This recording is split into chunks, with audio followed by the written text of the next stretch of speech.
সকল ধন এবং সম্পদের মূল মালিক হচ্ছেন আল্লাহ পাক। সমস্ত ধন সম্পদের মালিক কে? আল্লাহ সুবহানাহু ওয়া তাআলা।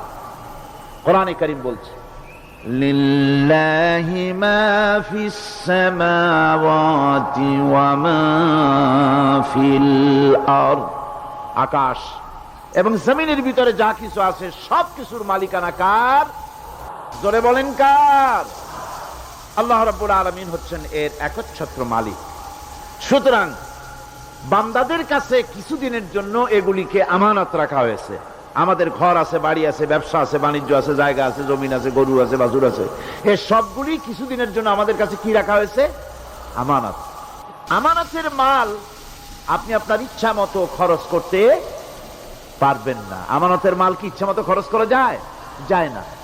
আমানতের মালকে খরচ করতে হলে মূল মালিকের ইচ্ছা অনুযায়ী খরচ করতে হবে।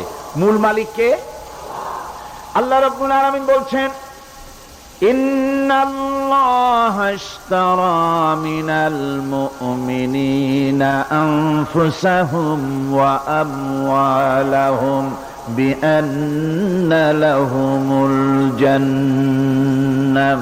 আমি আমার মুমিনের জান এবং মালকে খরিদ করে নিয়েছি, বিনিময় জান্নাত দিয়ে দিয়েছি। তোমার কাছে যে জান আছে, মাল আছে, এটা তোমার নয়, এটা আমার আমানত তোমার কাছে। সুতরাং এই আমানত খরচ করতে হবে মূল মালিকের ইচ্ছা অনুযায়ী। সমাজের এক শ্রেণীর লোক প্রচুর বিত্তের মালিক হবে, সমাজের এক শ্রেণীর লোক প্রচুর বিত্ত এবং সম্পদের মালিক হয়ে ভোগ বিলাসের আনন্দের স্রোতে ভেসে যেতে থাকবে, নিজেকে ভাসিয়ে দেবে। আর এক শ্রেণীর লোক অনাহারে অর্ধাহারে কষ্ট করবে। এ বিধান ইসলামের নয়। কেউ থাকবে 10 তলায় আর কেউ থাকবে গাছতলায়, কেউ খাবে পোলাও, কোরমা, বিরিয়ানি, আর কারো কিসমতে মরিচ পোড়াও হবে না। এ বিধান আল্লাহর নয়।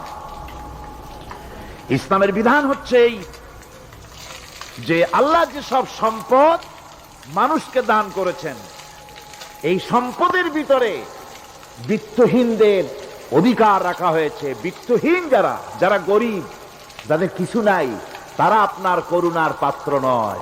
কি বলেন? তারা কি ধনীদের করুণার পাত্র? কোরআনে কারিমে আল্লাহ বলেন, ওয়াল্লাযীনা ফী আমওয়ালিহিম হাক্কুল লিসসাইলি ওয়াল মাহরুম। ধনীদের সম্পদের ভেতরে গরিবদের, বিত্তহীনদের অধিকার রয়েছে। সে অধিকার আদায় করে দাও। দান করা এমনি দিয়ে দাও এক জিনিস। গরিবদেরকে, বিত্তহীনদেরকে ইসলাম করুণার পাত্র বানায় নাই, বলেছে অধিকার। অধিকারটা বড় মজবুত।